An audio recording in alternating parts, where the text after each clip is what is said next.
Hola, saludos. Mi nombre es Jaime Vázquez. Soy uno de los pastores del Centro Cristiano de Guayaquil y estoy aquí juntamente contigo para compartir lo que es el estudio número 10 de la serie Bajo el Abrigo. Este estudio tiene como tema doble honor y como texto base tenemos primer libro de Samuel, capítulo 1. No te olvides, líder, de revisar tu hojita de estudio, de leer el capítulo del libro las veces que sean necesarias para que de esta manera vayas bien informado a tu enseñanza. El estudio que hoy compartiremos y básicamente toda la serie la hemos dividido en 4 puntos. El 1 es la introducción, el segundo es preguntas para compartir, lo tercero es lo que la Biblia enseña del tema y finalmente la reflexión. En la introducción hemos puesto lo que dice Romanos 13:7, pagar a todo lo que debéis.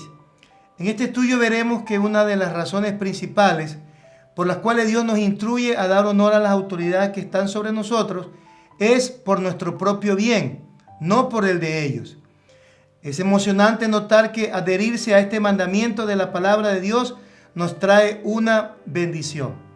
¿Qué es lo que nos quiere enseñar este estudio? Es que nosotros tenemos que honrar a aquellas personas que están en nuestra autoridad. No tenemos que juzgarlas ni criticarlas, de eso se encarga Dios. Nuestra postura debe ser siempre darle honor. Y eso es lo que el autor nos trata de enseñar en este capítulo 10. Tenemos unas preguntas para compartir.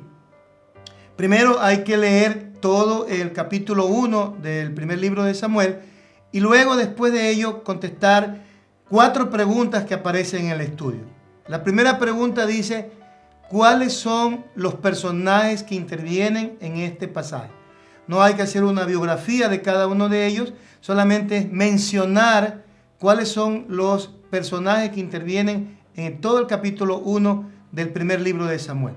Luego después viene una segunda pregunta. Si usted fuera Ana, ¿cómo respondería a cada una de las preguntas que se hacen en el versículo 8? Es decir, vemos en la Biblia lo que dice el versículo 8 y le damos la oportunidad a los participantes del grupo que respondan cómo ellos se sentirían si a ellos le hicieran las preguntas que están marcadas en el texto en el versículo 8. La tercera pregunta que tenemos es, ¿cómo respondería si su pastor o líder le acusara de hacer algo malo en el momento de su mayor dolor? Y para ello tenemos como referencia los textos, los versículos que están del 9 al 14. La idea de la pregunta es, tú estás atravesando una crisis, tú estás atravesando un problema difícil en tu vida y viene tu pastor y te hace una pregunta fuera de base. Te coge una pregunta totalmente que no va en nada que ver con la situación que tú estás viviendo o con alguna cosa que tú has hecho. Entonces, ¿cómo tú responderías, cómo reaccionarías ante esta pregunta? Y finalmente, la cuarta pregunta que tenemos es, ¿qué nos enseña la respuesta de Ana en los versículos 15 y 16? Que cada uno de los participantes pueda sacar una o 2 o 3 lecciones de la respuesta de Ana a las preguntas que se le hicieron antes del versículo 15 y el versículo 16. Luego pasamos a lo que la Biblia enseña. Y para ello vamos a tomar como base primera de Timoteo, capítulo 5, el versículo 17. Y aquí tenemos nosotros 2 preguntas. La primera pregunta es, ¿qué les sugiere la frase doble honor?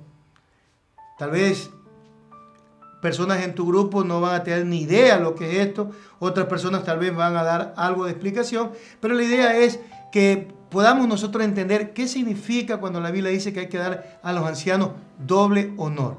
Y lo segundo es, ¿quiénes deben recibir este doble honor?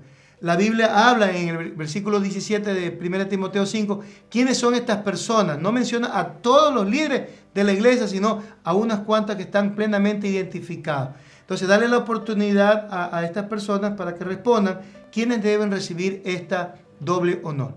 Y finalmente terminamos este estudio con las preguntas de reflexión. Tenemos 4 preguntas. Número 1, ¿qué podemos aprender de la sumisión de Ana ante una autoridad totalmente carnal? Es interesante ver cómo Ana responde, cómo Ana actúa frente a las acusaciones de la autoridad. 2. Si se revela que una autoridad de la iglesia está en corrupción o pecado descarado, ¿debemos continuar sometiéndonos? Es una pregunta bastante álgida, muy interesante, y estoy seguro que en tu grupo van a salir muchas respuestas. Pero aquí te hemos puesto nosotros 1 Corintios capítulo 5, versículos 9 al 11, donde vamos a responder bíblicamente qué es lo que tenemos que hacer cuando nos toque vivir esta situación. Tercero, como creyentes, debemos honrar a las autoridades civiles, los empleadores, maestros y otros que sean designados. Debemos honrar a los padres, a los cónyuges, y al hacerlo se nos promete una gran recompensa. Dios nos llama a honrar a todos nuestros semejantes. Y finalmente, demos doble honor a aquellos que sirven en el ministerio, especialmente a los que laboran en enseñar y ministrar la palabra de Dios. Que sea un tiempo muy especial esta reunión. Por favor, líder, sé muy sensible a la dirección y guianza del Espíritu Santo y termina este tiempo con un buen tiempo de ministración, un buen tiempo buscando al Señor. Que te vaya muy bien y que tengas una excelente reunión. Y no te olvides de reportar el grupo el día domingo en los 3 cultos dominicales. Adelante.